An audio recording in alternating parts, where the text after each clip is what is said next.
kapayapaan na higit pa sa ating pag-unawa.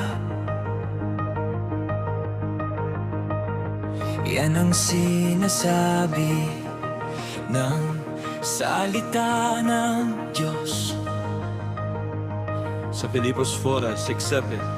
At ito ang sabi, huwag kayong mabalisa tungkol sa anumang bagay. Sa halip ay ipaalam ninyo sa Diyos ang lahat ng inyong kahilingan. Sa pamamagitan ng panalangin, pagsusumamo at may pasasalamat,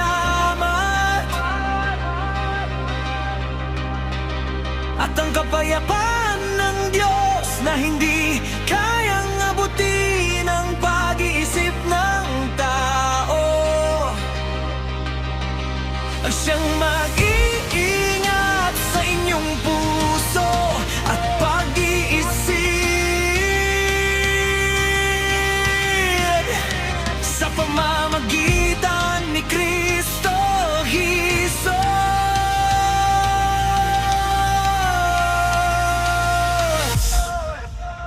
Bakit ito importante?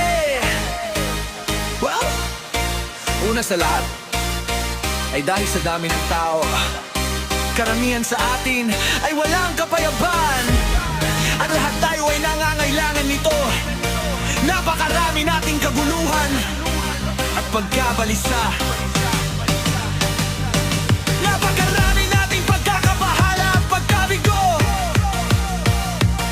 Napakarami nating pagkatalo at depresyon at kalungkutan at kalituhan at pag-alinlangan at takot. Puno ng pagod, puno ng stress, puno ng pagkabalisa. Nagsisimula ang listahan at hindi na to natatapos. At pagkatapos ay may mga kaguluhan na hindi natin nakikita. May mga kaguluhan na hindi natin alam. May mga kaguluhan na hindi natin naiintindihan. May mga kaguluhan na hindi natin nararamdaman at hindi natin nararanasan. May mga kaguluhan na hindi natin alam, hindi natin nakikita, at hindi natin naiintindihan. Kaya magkabihan natin na ito natin naiintindihan. At sinasabi ng salita ng Diyos, sa gitna ng lahat ng ito, may kapayapaan na higit sa ating pag-unawa.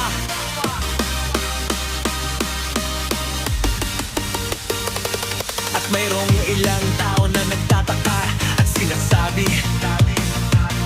oh, hindi mo alam ang aking sitwasyon. Hindi mo alam ang mga bagay na nararanasan ko. Hindi mo alam ang mga bagay na ating pagdaanan ko.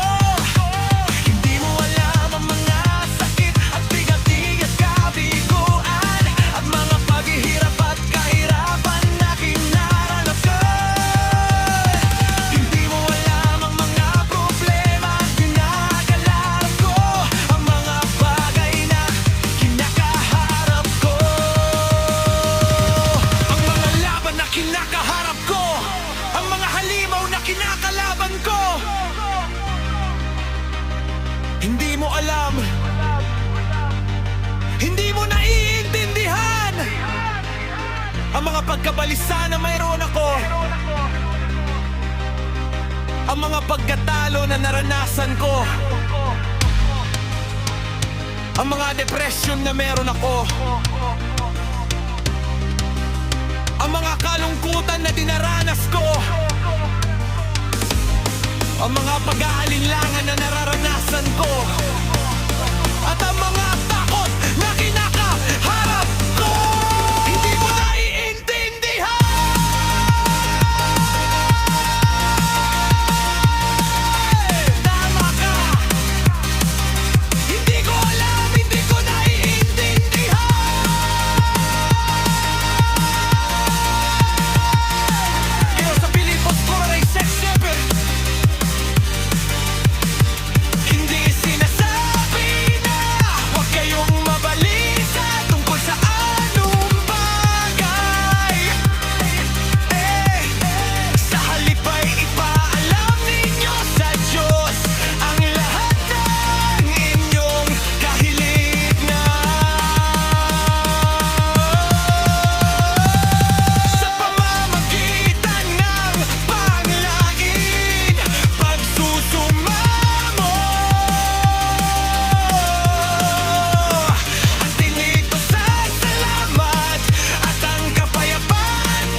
ang siyang mag-iingat sa inyong puso.